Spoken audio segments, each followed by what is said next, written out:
சூப்பராக ஒரு காஃபியோட evening routine start பண்ணியாச்சு. எப்போவுமே மத்தியானம் சமைச்சது எக்ஸ்ட்ராவாக இருக்குது, நைட்டுக்கு செய்ய தேவையில்லை அப்படின்னாலே அது ஒரு தனி ஜாலி தான். ஏன்னா கொஞ்சம் ரிலாக்ஸ்டாக டைம் ஸ்பெண்ட் பண்ணலாம் அப்படின்ட்டு. இந்த ஃப்ளவர் வேஸில் வச்சுருந்த பூவும் காஞ்சு போயிடுச்சு அப்படின்ட்டு அதுவும் ஃப்ரெஷ்ஷாக மாற்றி வச்சுட்ருந்தேன். காலையில் இட்லி மாவு கூற வச்சுருந்தேன். சரி அதை அரைச்சி முடிச்சிடலாம் அப்படின்ட்டு அதுக்கான வேலையை தான் பார்த்துட்ருந்தேன். முன்னே நான் கிரைண்டரில் அரைச்சிட்டு இருந்தேன், குவான்டிட்டி அதிகமாக இருக்கும்.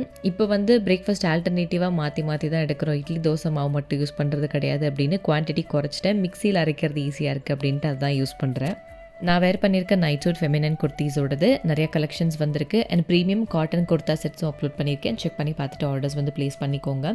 அண்ட் இது பார்த்தீங்கன்னா மீஷோலேருந்து கொஞ்சம் கிச்சனுக்கும் ஹோம் டெக்காருக்கும் தேவையான ஐட்டம்ஸ் எல்லாம் வாங்கியிருந்தேன். எப்படி இருக்குன்னு செக் பண்ணி பார்த்துட்டு இருந்தேன். இந்த ப்ராடக்ட் எல்லாமே டேக் பண்ணியிருக்கேன். லிங்க்னு கமெண்ட் பண்ணிங்கன்னா உங்களுக்கு வந்துடும். அண்ட் யூடியூப் பயோவில் வச்சுருக்கேன்.